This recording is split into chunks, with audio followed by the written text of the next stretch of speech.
Hello everyone, I'm Simon Bowen from Open Lab at Newcastle University, and I'm joined by Huw Lewis, who's the Customer Services Director at Nexus. Thank you very much for joining us on a Monday evening. It's exciting times for Nexus at the moment, isn't it, Huw? Certainly is. I mean, we'll be investing £500 million in the next 5 years to transform Metro, and a big part of that is the new Metro fleet. It's always something that we've said would be designed around the needs of our passengers. We get the chance to have a train built specially for us, so let's make sure that passengers get their say. And then alongside that, we've got investment planned in the network to make the service more frequent. So yeah, there's lots going on. I think it's fair to say that the new Tyne and Wear Metros have been designed with the people of Tyne and Wear, haven't they? Well, yes, we started this journey back in 2016 with you at Open Lab and Transport Focus, the national passenger watchdog, and we had more than 3,000 people give their views, and that went into the specification we gave to train builders from around the world, asking them to come up with a basic design. Stadler of Switzerland, whose logos are behind us, won that competition. They are going to build the train, and now we have this really important opportunity to ask people about the detail, the crucial little details inside the train. Absolutely. I think, so what we're going to do this evening for the next about an hour is we're going to show everyone a video of the new train introduced by Tobin Hughes, the MD of Nexus, which we showed last week, another opportunity to watch it now. Then I'm going to explain a little bit more how people can have their say on the new Metro trains. And then we're going to go to actually, within this session, to allowing people to have a say on some of those finishing touches for the new trains. And then lastly, at the end of the session, we're going to go to a question and answer session. And there's an opportunity there for people who are watching the video to put questions to Huw, which we'll answer until we run out of time. And what we'll do, as we've done in previous events, what we did last time, in fact, was if there's any questions left over that we don't get a chance to answer tonight, we're going to send them back with Huw to Nexus, and we will get some written responses to those, which we'll share via YouTube and on the Metro Futures website. Another interesting thing is, because we're kind of about halfway through the consultation so far, is that people are having a say, though. This is what's really encouraging. So we've got the Metro Futures website, which is metrofutures.org.uk. Nexus have been sharing some of these questions about finishing touches on Twitter and on Facebook. We've had a series of workshops last week with people who wanted to delve deeper into some of these concerns, and we've got another set of workshops this week as well.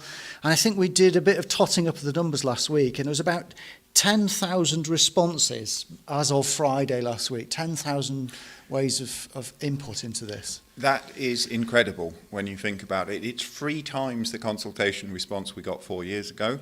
And I think it just shows how important Metro is. It's part of people's everyday life, and they're passionate about what these trains are going to look like. We are too, and we've got to get it right, because these trains will be around for 30 years to come. Now, those responses, of course, we've been going for a little while. Those responses, we're already picking up details that we're feeding back to Stadler, asking questions about how well the door stands out from the surrounding walls. I know that came up in a workshop last week. Questions about seats. Can we squeeze any more seats into the design? Well, yes, we've got some interesting news that we might come to later on about that, and where we could find room for extra seats. So it's a very live and it's a very real process. Nowhere in the world, I think, have passengers had such a big say in what their trains are going to look like, and it's just really exciting to be part of that. Yeah, something unique for the North East. And I should say, just for everyone who's watching, the way that we're going to let people have a say on the new trains, but also submit questions for Huw, is through Slido. So if you see the link in the description, or you go to slido.com on a second device and enter the code MF2020 webinar. And on that page, you'll be able to submit questions, and also you'll be able to answer some poll questions about the new trains.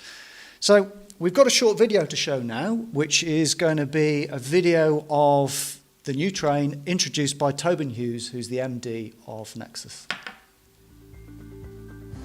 Well, hello and welcome. This has been a really important and memorable year for the Tyne and Wear Metro. It's 40 years since the system opened And when it did, it transformed transport in the area, moving people around very quickly between the key parts of Tyne and Wear. Now, over the past 40 years, it's gradually spread across to transform more and more parts of the area, and over those years, it's carried about 1.5 billion people around their daily lives. Now, the original train fleet is still operating today, 40 years on, but even though it served the area incredibly well, it's now time that we retired them and replaced them with a new train fleet. What's really important is that we get the views of the people who use the Metro to help us design the fleet. All you need to do is to get onto the Metro Futures website and fill in some questions to make sure that we capture your views and we can finally make sure that these new trains meet the needs of all of our passengers now and long into the future. And now it's time to show you the new trains.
So now you've had a preview of what the new Metro train...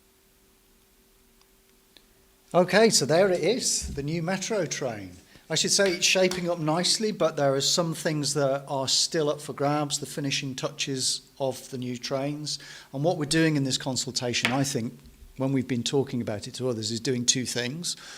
One, we're checking that the trains fit that specification that we came up with 4 years ago from speaking to people across Tyne and Wear. Do these trains do what everyone asked for? And the second thing is to pick on some of those finishing touches and help make those decisions. Yes, it's an enormous challenge. We've got to think about what the trains need to be like for 30 more years to come. It's quite a daunting exercise to get that right. And also, so many people have different needs, different expectations, but we've got to kind of cater for all of those inside one big box. And, you know, you think about 30 years, somebody who's perhaps a student now or a young professional, strap hanging for a 5-minute ride from West Jesmond into Newcastle city centre, in 30 years' time, they'll have gone through perhaps bringing up small children, perhaps they're not having quite the same mobility as they needed to before, moving out to the suburbs. All of that changes what you want from a train, but Yep. we need to fit all of that inside, which is why getting so much feedback as much as we can is really vital. Absolutely. So talking about having your say, I just want to emphasise again, if people are watching and want to get involved in this, a way you can get involved tonight, there's two things you can do. Both involve going to the Slido app, so going to slido.com and then entering the event code MF2020 webinar. So if you're on there at the moment, you'll see there's a live poll on, which is just a basic bit of information that asks about where do you live. But later on, in a few minutes actually, we're going to start going through some of the features of the train and asking you what you think, asking you what you prefer from those options. So I'm going to just change the question that we've got on there at the moment to ask about people's age. And I want to talk a little bit about another way that you can have your say on this, and that's to visit the Metro Futures website. So on there we've got 3 sections. 2 of them are live at the moment. 1 is going to go live tomorrow. And these are ways of exploring the train through 360-degree images of the inside of the new trains where you can find features and you can rate them and you can comment on them. There's another version of it where you can actually go through the train and try out different combinations of materials and colour and patterns and so forth within the train and almost customise the finishing touches of the Metro train. And a new section which should be going live tomorrow, which is about different kinds of journeys on the Metro. We've spoken to people from across the region with all kinds of needs and all kinds of wants for the new Metro trains, and we've come up with 6 personas that represent those people. So in that third section, we're asking you to consider what the new Metro trains are like for those people, whether they fit their needs. Things like people who are perhaps older or younger, have a visual impairment, maybe they're a wheelchair user, maybe they're a commuter, maybe they're a mother with young children. We want people to look at those things as well. So please go and visit the metrofutures.org.uk website and continue to have your say after tonight. So I'm going to move on to the next question in our little poll. And it's a very simple one. You've seen the train in that video. How many stars would you give it? So I'll put that up there now and we'll see what the responses are. So everyone who's on Slido should see that question. And we're getting a solid 4 out of 5 at the moment. And I should say that the version of the train you saw in the video, 3, 4, 1 or 2 3s, a few 5s, that's interesting.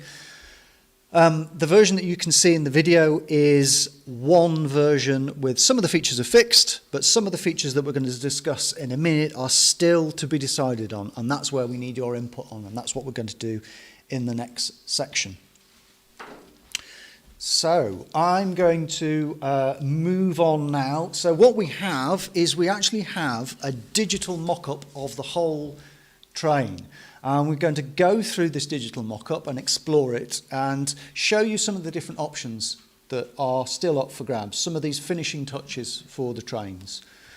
And the first one that we want to talk about, here's the outside of the train. If you haven't seen the new livery, well, apart from in the video, obviously, then there it is, striking yellow. That's a nod back to the original colour scheme, isn't it, I think, Huw? Yes, I mean, yellow is yellow, and that big black M, that's an iconic part of Metro's identity. This is a livery that's based on feedback we got from passengers since January this year, local newspaper polls, our own Facebook surveys. Also, we've asked our technical teams, we've asked our experts on accessibility, on maintenance and on cleanliness, what's going to work best. We put all that together and have come up with this, which I think is a nod back to the original 1980 livery as we celebrate our 40th birthday this year. Yeah, great stuff. So if we move inside the train now, and here we can see one of the notable features about these new trains is it's 5 carriages, single corridor all the way through. That's one thing that we can see. And the options that we want to talk about, I'm going to display the next question for people. So we have various different combinations here, and we're looking at combinations because we need to make sure that we have suitable contrast in the trains, that things match well enough. So we have various packages of options that we're talking about. And this package of options is about the seating design. And it's both in terms of the colour and any patterning on the seating. It's also related to the patterns which are on the glass partitions and the colour of the floor. So we have got 3 options here. We've got one which we can see now, which is light grey for the seating with dots on it and dots on the glass partitions. The next option is to have a plain colour, like a dark green, with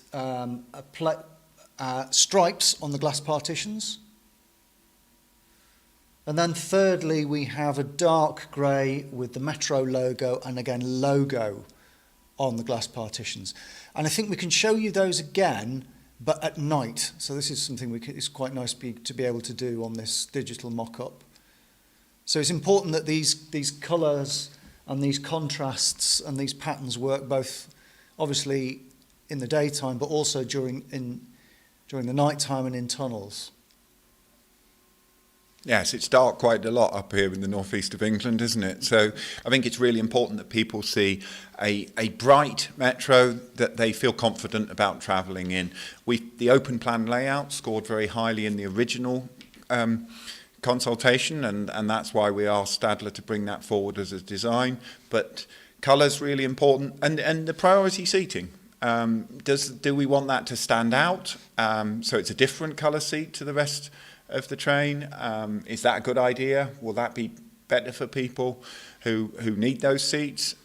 Let's find out what people think. Well, having said that, I'm going to activate that question now. So I should say that according to people who are watching at the moment, there's a clear preference for the dark grey with the logos. If I move on to the next question, should priority seats be indicated with different colours? I mean, this was something that Stadler asked us, because obviously the priority seats, they do have those decals, those stickers on the windows, but is that enough? Should we have different colours for the seats? Certainly something you see more and more in global metro systems as new trains come in. Interesting to find out what local people feel about that.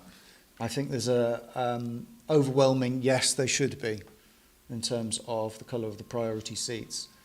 And I should say that we're having, if you go and do this on the Metro Futures website, for each of these options, you can leave a comment as well. So if you think the options which are available, none of those are ones that you would choose, please go onto the Metro Futures website and leave a comment to that effect.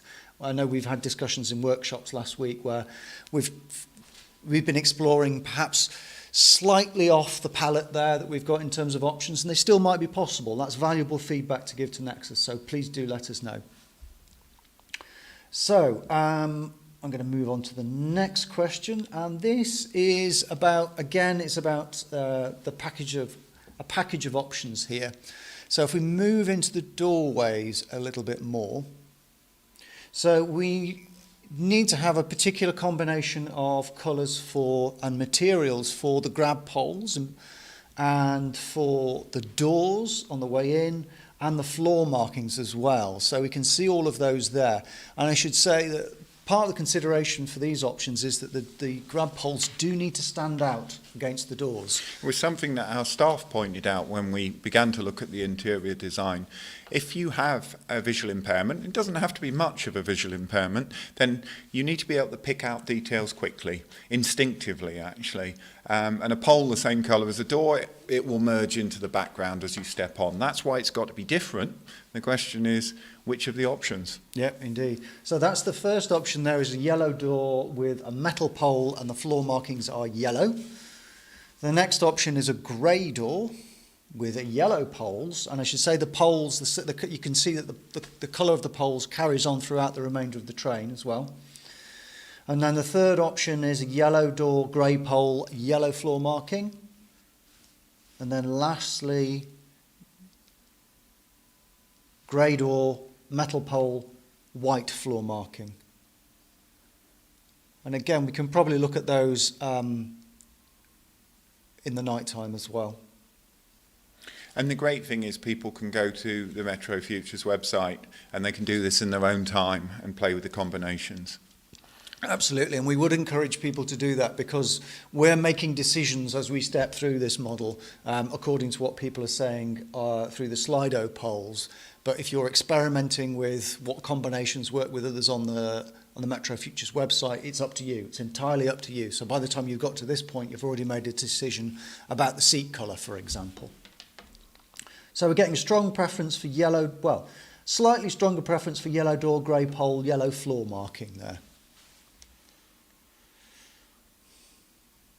So I'm going to go on to the next question, and this is again about this centre pole, which is in front of the doors. There's different options for the shape of this pole. It could be a single pole, as we can see there. The next option is to go with a double pole, where the pole splits near the top, becomes two poles and joins again near the bottom. I was describing this to some people with visual impairments last week as two tuning forks stuck end to end. And then the last version is a ring, or a donut-shaped frisbee halfway up the pole. I've never seen that before Stadler presented it. So again, it'd be fascinating to see what people think about those options. Yes.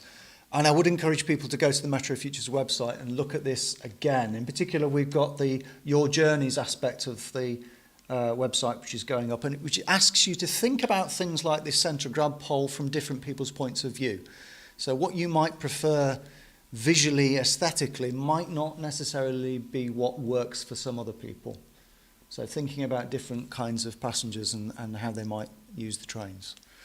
So a clear preference for the double poll for that one. Thank you very much for everyone who voted there. And next we're going to move on to bike stands. And I should say very quickly that the new trains have these what's called multi-purpose or multi-use areas. There's one at the very front of the train, one at the back. And these are areas which are distinct and different from the wheelchair spaces. We should make that very clear. Where you'll be able to store cycles, luggage, pushchairs and so on. Yes, this is an important point. At the moment, our trains, if you think of a train as two cars put together, there'll be 4 wheelchair spaces on that train. And we have been testing the use of bikes on trains, trialling that with customers, but the bikes are having to share that space.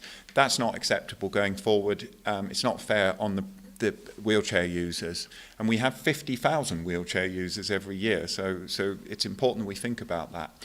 So the new trains will have 4 wheelchair spaces. This is extra, this is different. This is a multi-use space that cyclists can use, that people with buggies, perhaps people with heavy luggage going to airport or central station. It's a new feature, and we really need to explore what works best with our passengers. Indeed. So we should say there's 3 different kinds of bike stand here. The one that you can see now, where it's almost like a seatbelt mechanism in the centre of the space, is the strap. And then the other 2 are a hook and slightly different, a clamp. I should point out with these last 2 options, hook and clamp, you'll notice that there's a glass partition sticks out into the train with those 2. It's not there currently on the strap version. And that's obviously to stop people who are entering the train from tripping over that protrusion. But you picked up in consultation in some of the workshops that it might be a good idea in any case, whichever design we go for, so people don't bang their knees on a bike wheel. Absolutely, yeah. Mm-hmm. So it's useful getting that detail of feedback, seeing things from the customer's perspective. Yeah. And that's why, again, having comments on the website, hearing what people are saying, as well as the choice there is really valuable. So we got a slight winner there. Well, the winner is Strap from our audience tonight's point of view. So I'm going to go on to the last option. No, it's not the last option. It's the last but one option. So this is the sidewall panel colour. So you can see the area where the mouse is pointing there above the markings on the floor. There's this area beneath the seats and in that lower part of the wall could be different colours. And what we're showing in the consultation is either white or a kind of mid-light grey, as there, or black. And again, that's not just about colour and aesthetics, because the question there is, does the area stand out? Can someone with a visual impairment tell where the floor ends and the wall begins? Do we need to make that distinction very clear? Absolutely. So grey is the winner on that one, according to what people think this evening. And all this information, I should say, all these poll answers are going to go back into the overall report that we provide to Nexus at the end of the consultation period. So please do submit them tonight. Your voice is being heard. So the last question is about the end wall designs. So if we turn around from where we are now. So one of the things we should say about the new metros is, and we know that this was what people told us in 2016 was one of the features they liked about the metros, was the ability to sit almost alongside the driver and look out the front. I should note that there is going to be a video screen there that will display the view from a camera. So there is that aspect still, but the driver's cab now does extend across the full width of the train. But what we do have is this end wall here, and our question really is about what gets shown there. What gets shown there? So there's 5 options which we have on the Metro Futures website, and I would recommend people go and have a look at that, because we've mocked up what these different options might look like. So the first option is we just leave it blank. So we just leave it the same colour as the walls and the rest of the train. The second option is we put some artwork up on there which is being commissioned, for example, from local artists and so on. The third option is we put some kind of graphic or artwork treatment that shows North East landmarks. And the fourth option is we might choose North East famous people. So I think on the website we've got Bobby Robson at the moment. But it could be anyone. It could be Anton Deck. And then the fifth option is something else. And that on the website we've left a free text field there. We would like to know people's ideas on that as well. This is literally a blank canvas. We have a wall and we can do whatever we want with it within limits. So whereas much of what's been seen in this design is free options from Stadler, here we've got an open choice. So suggestions are just as good as voting for one of those options that we've put up. That's just a starting point to get people thinking. Yeah, and we do want to hear your ideas, so please do share them. So that's the end of the poll.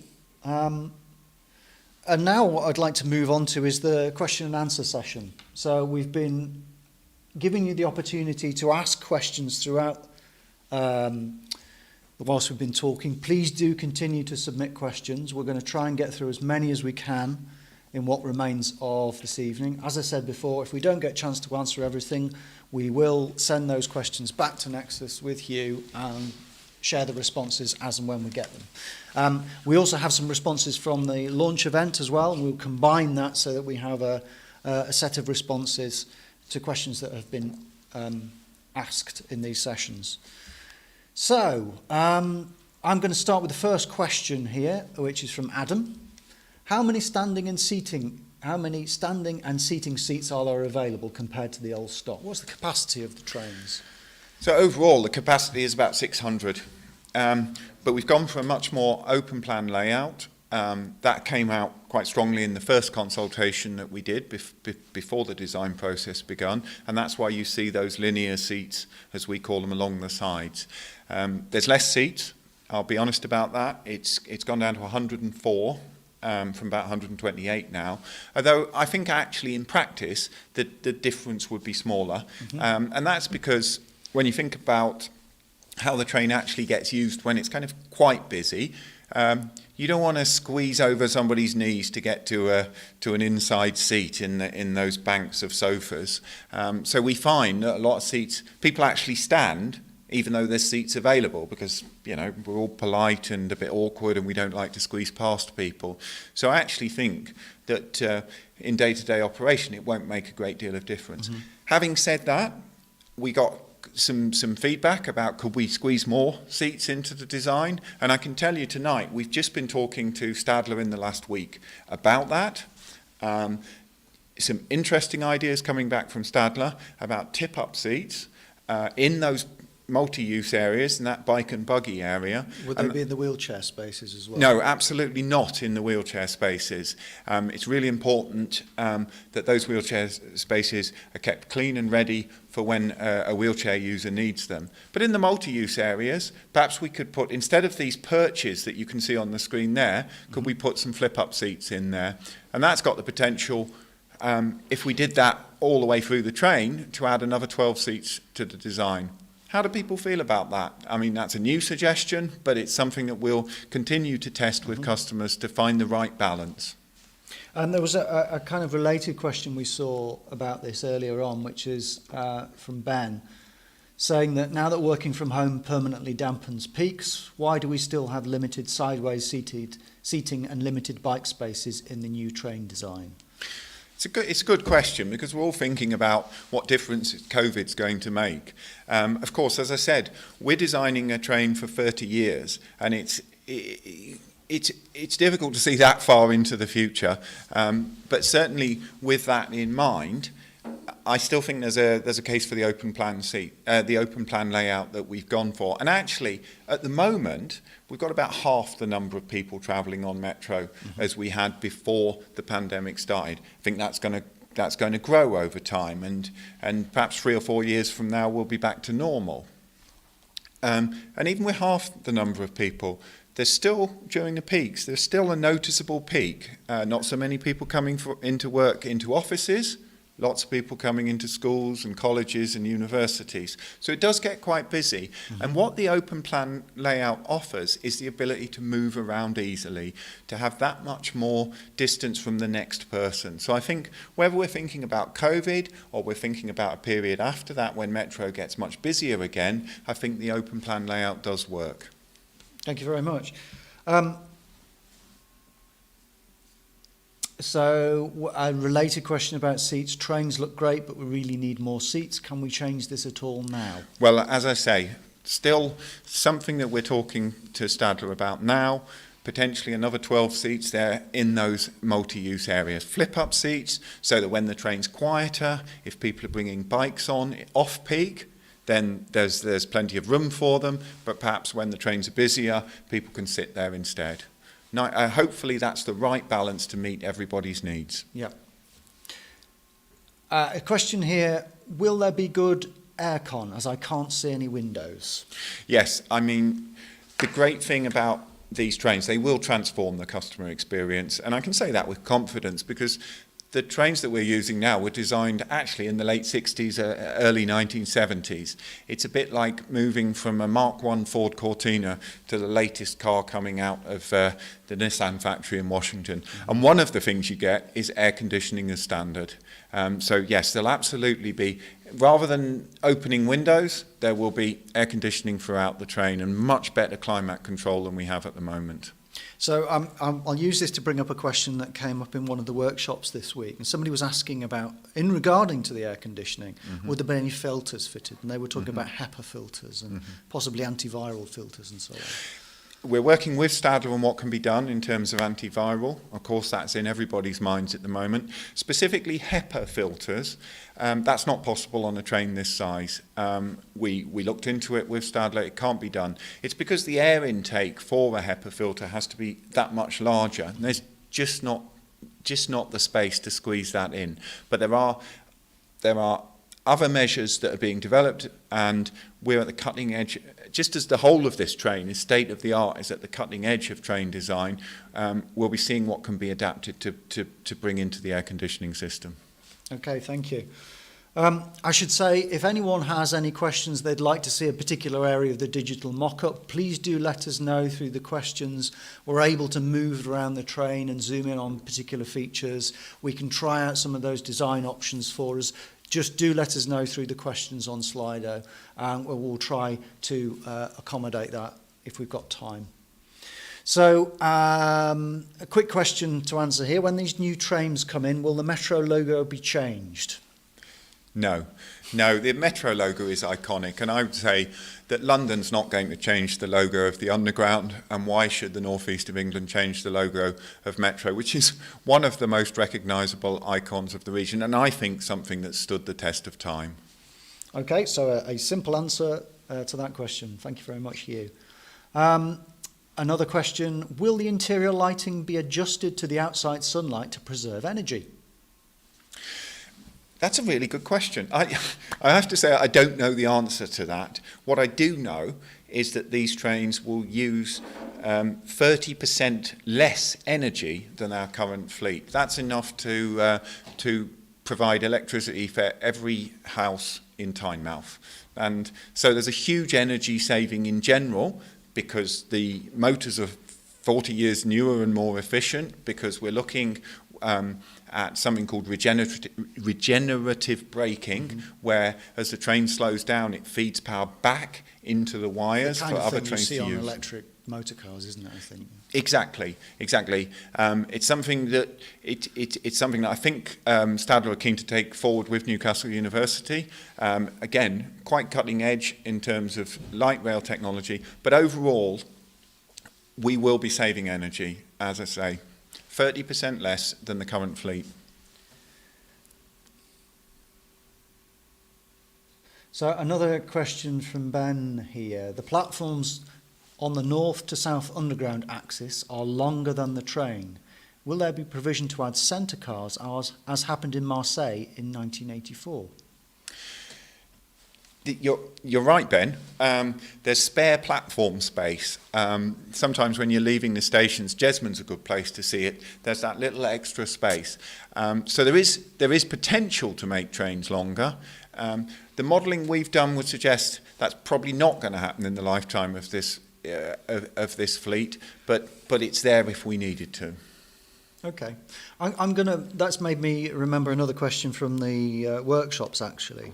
So one of the features of the new trains, and if we zoom in, actually, we might be able to show the doors. There is a sliding step that comes out to close the gap between the train and the platform edge. I believe it goes to within 3 centimetres of the platform.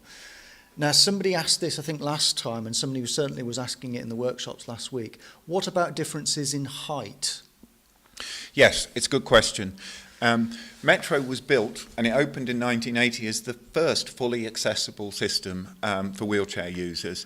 Every single station allows step-free access from the street onto the train. But of course, the gap and the height, the vertical height, is bigger and smaller at certain stations, and that means it's not the ideal experience for wheelchair users, and we'll always be trying to make that better.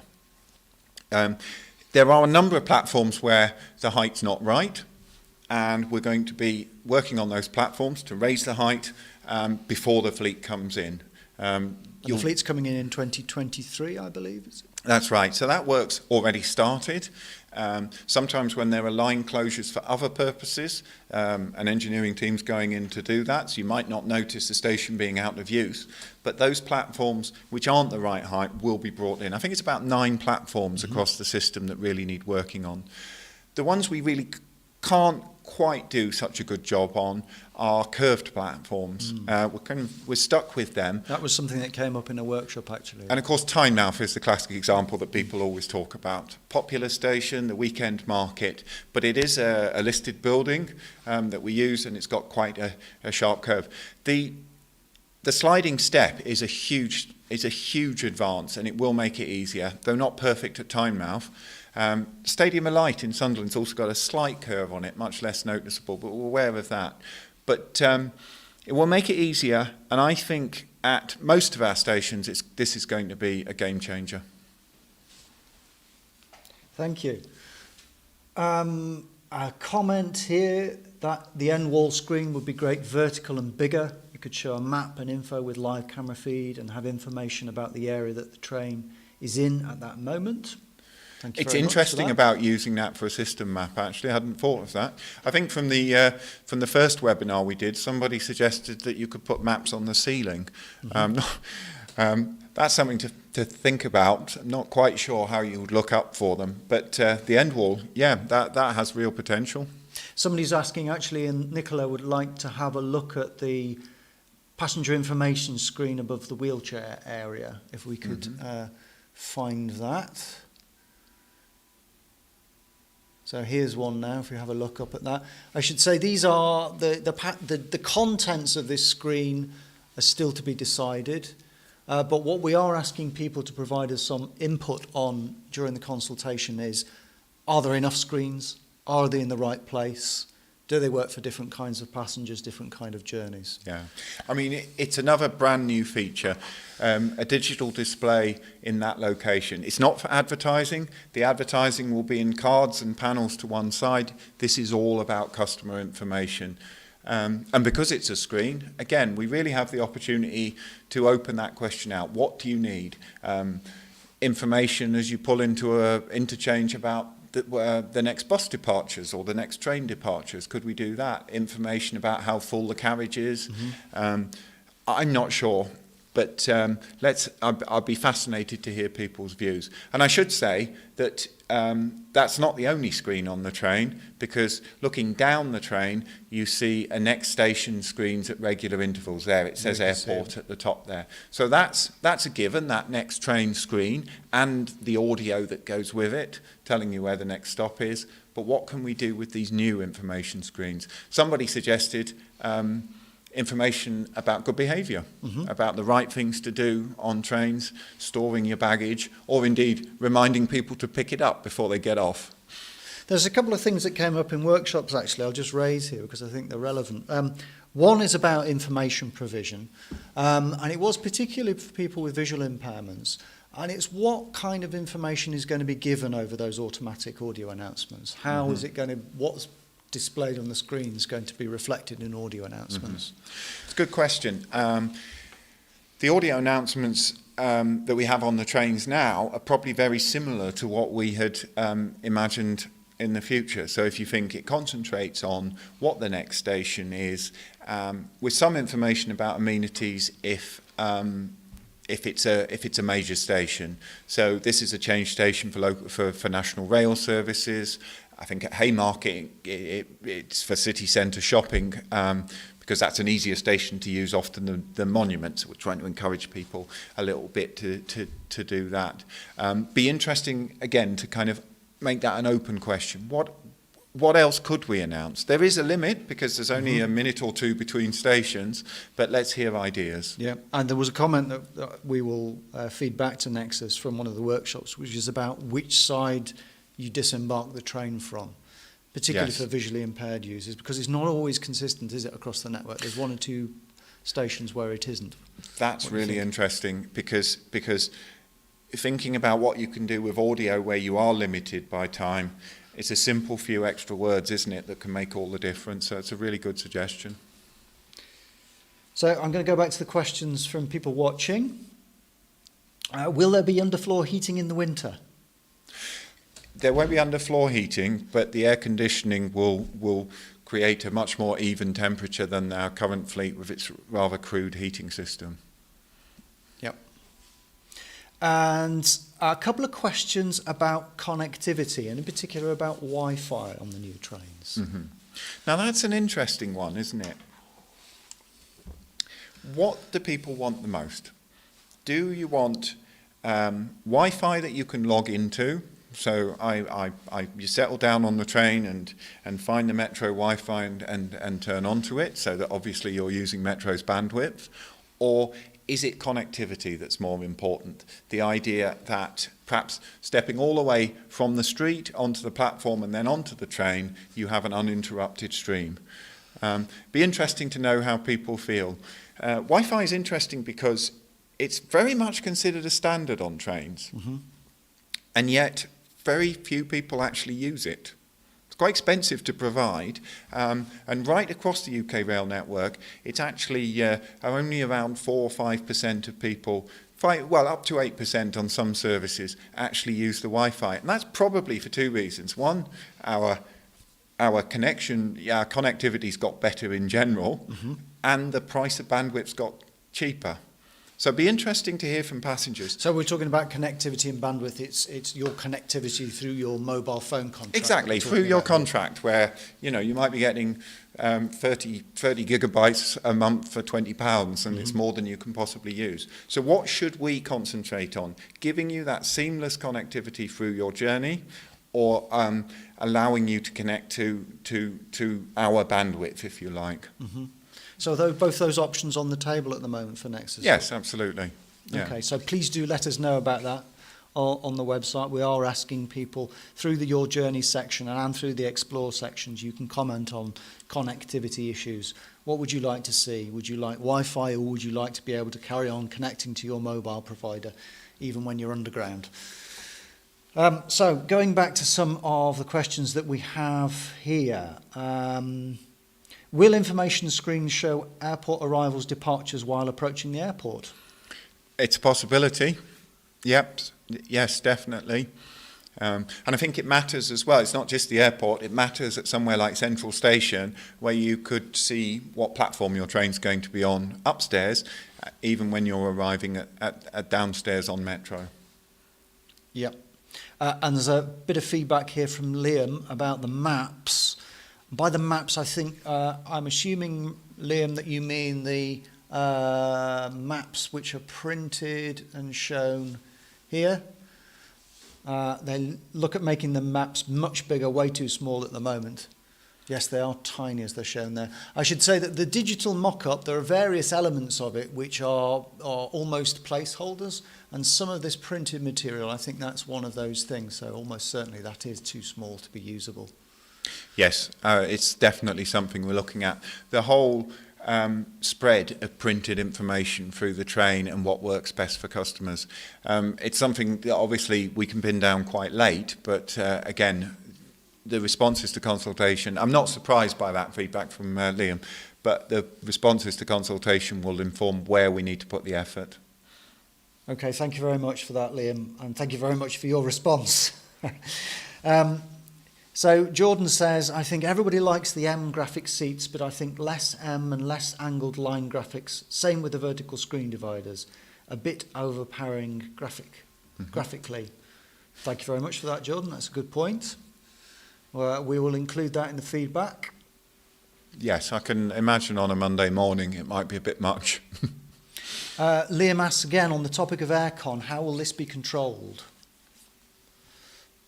I mean, one of the problems we have, this is about the difference between then and now. On the current trains, the heating and can only really be set at the start of the day, and it's difficult to reset by the driver. The driver's going to have a lot more control of the train in many ways. They'll be able to see CCTV from down the train. They'll be able to speak to people who press an emergency button. Not totally sure on the air conditioning, but I imagine it will be a setting in the cab rather than something that's set in the depot at the start of the day, because you would expect that from modern technology. Okay, thank you very much for that. I think in terms of what the driver can see, I remember in one of the workshops this week, we were talking about CCTV. We had last week we had a conversation about personal safety, feelings of well-being in the trains, and there are many, many more CCTV cameras, I think, in the new trains. But somebody asked the question, will the drivers see the CCTV? Will they be recording?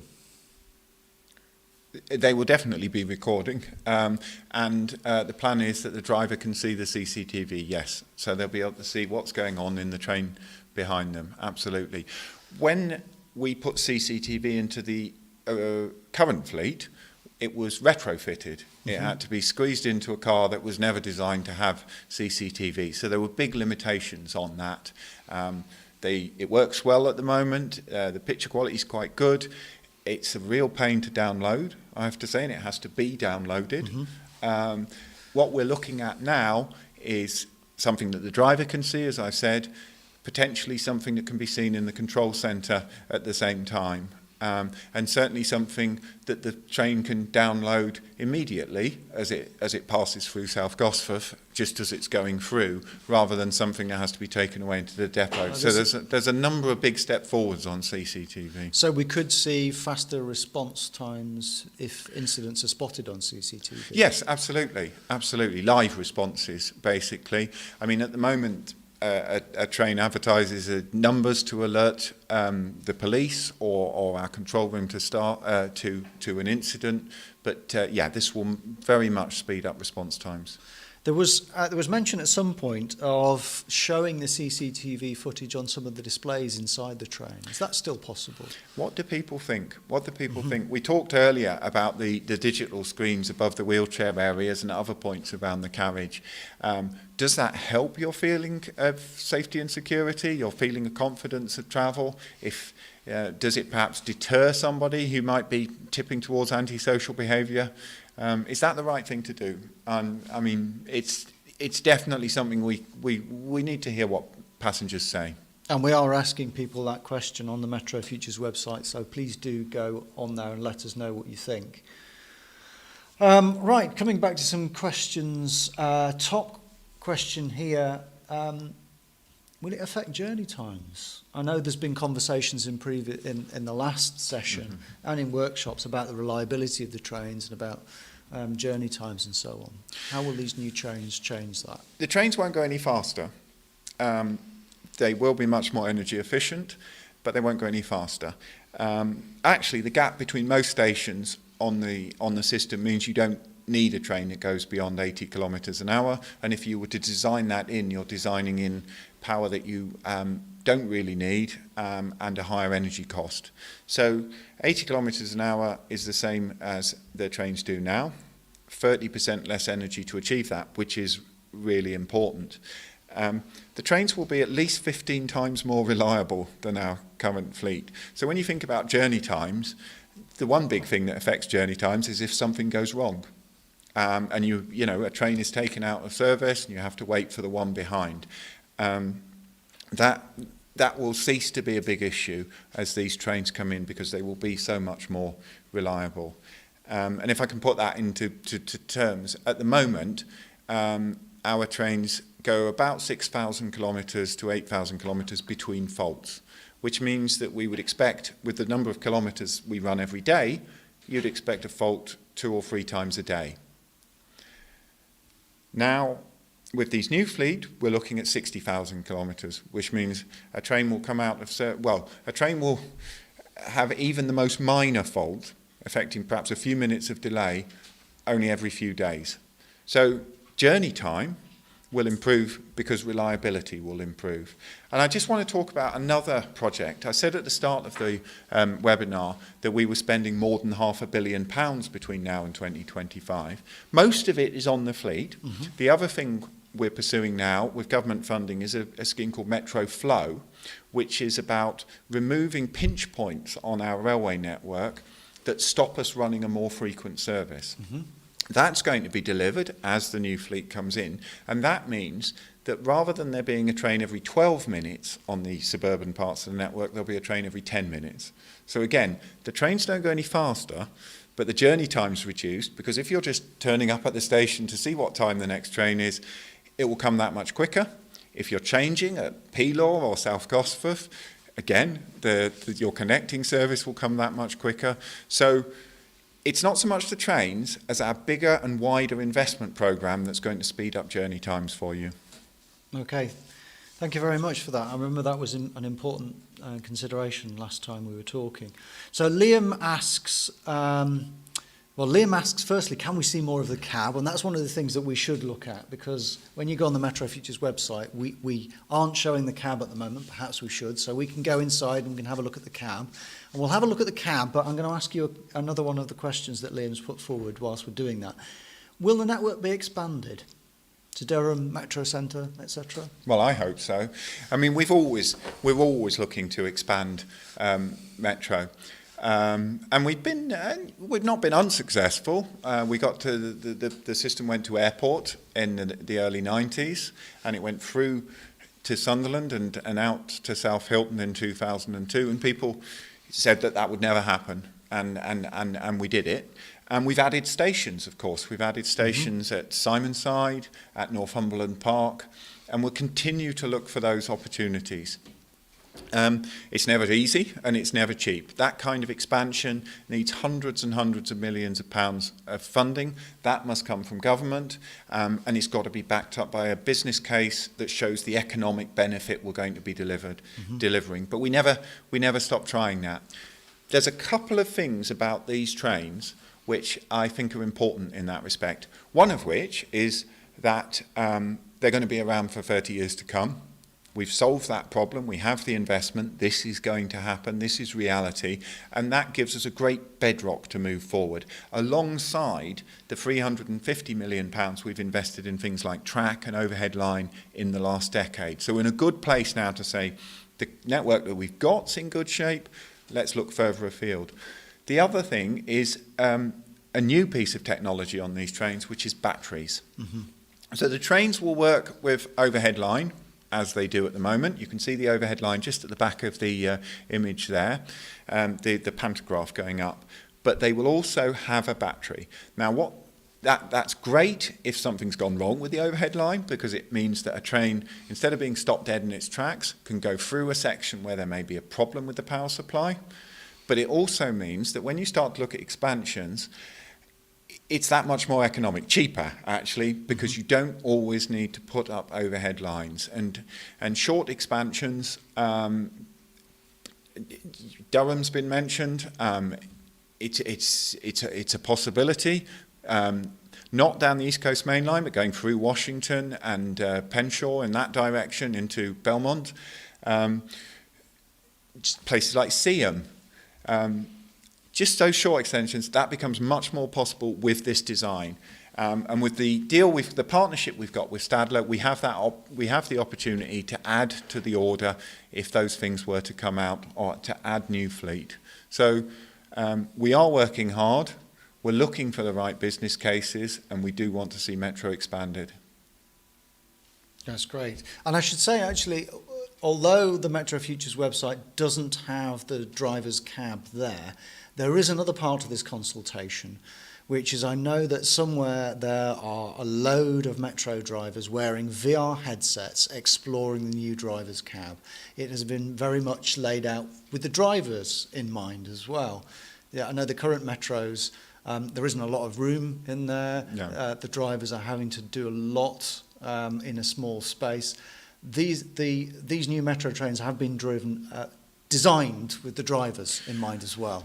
Yeah, and we should remember the drivers. Our train crew have to have shifts of 10.5 hours with breaks, obviously, but sitting in a tiny box at the moment, and that's just not acceptable.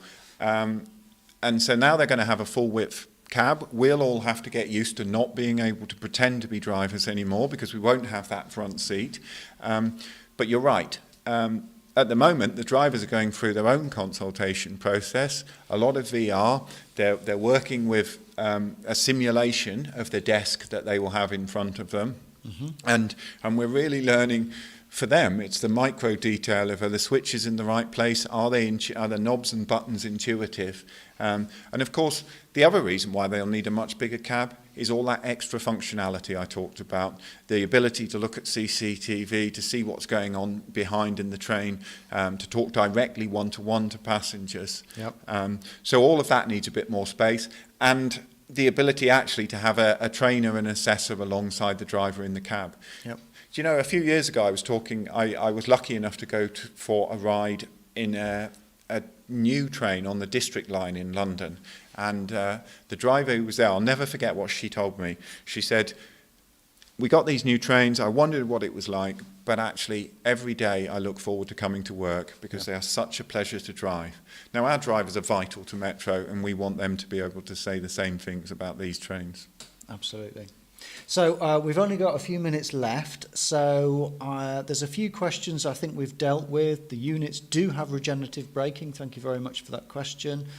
When are the trains coming? 2023. There are a couple of questions I'm going to try and get through before we finish. Will the train communicate with platform speakers to aid people when told not to board? That's not something we've thought about, and I'd need to understand a little bit more about that question. I think it might be useful if, as you've been saying, don't just rely on the webinar. Go into the metrofutures.org.uk website and take part in the full consultation and set out questions like that in more detail. Yes, yes. I mean, what the trains will have, of course, is door tones, very clear door tones when they're opening and closing. So that warning is there that the doors are going to close, and if you haven't already got on the train, then take a step back. So Ian says, regard to information screens, Geneva's TBG network of trams, trolleybuses and buses show a progressing route highlighting next with connections to bus and rail. I think that's going to be part of the That's something we're passenger definitely looking at. Somebody says, would seat dividers, armrests, as on London Underground, allow passengers to feel more secure? We have some armrests in the design. You can see it there just behind the pole. They're not there completely because there's a balance to be found between being squeezed in between two armrests, if I can be polite about it, but also having the armrest because some people need that to push down on to get out of a seat. So particularly around the edges of the priority seating, they're important. They're not at every single seat. What do people think about that? Do we need to work harder on that and put an armrest into every chair, or is that enough? I think as well, the armrests have USB ports in them. And again, That's that's a new feature. anticipating another question, actually. Somebody asks, will there be any charging sockets? Yes, so we asked for charging sockets throughout the train, and Stadler have suggested putting them in the armrests. So if you can see an armrest, there'll be a charger there you can use. Again, is that appropriate? Does that go far enough? This was an area of design that a local firm, Octo in Oosburn, actually worked on, and explaining to me in great detail about how the chargers being high on the armrest and outward facing was also really useful because it prevented misuse. You could see what somebody was doing in them, and I think that's quite a good point. Yeah. So I think, actually, we've run out of time. So thank you, everyone who's submitted questions, who voted on the polls. I know we've not had a chance to answer all of the questions, but we will be passing on those additional questions and those additional points of feedback to Nexus, and we will get responses back from Nexus and share them on the YouTube page for this live stream, but also through the Metro Futures website. So please do stay tuned. I should say, if you visit the Metro Futures website and you want to have a more in-depth discussion about any of these things, if you go to metrofutures.org.uk/workshops, you will find that there are some more workshops running this week through Zoom, and you'll be able to talk to myself or one of my colleagues and delve a bit deeper into some of these topics. But for tonight, thank you very much, and we hope to see you in a little over a week. We're going to be here again for any more questions that people might have, to discuss anything else which has come up from workshops in between then, and maybe to give you a sneak peek of some of the results that we've had to that point. So until then, thank you very much. Thank you.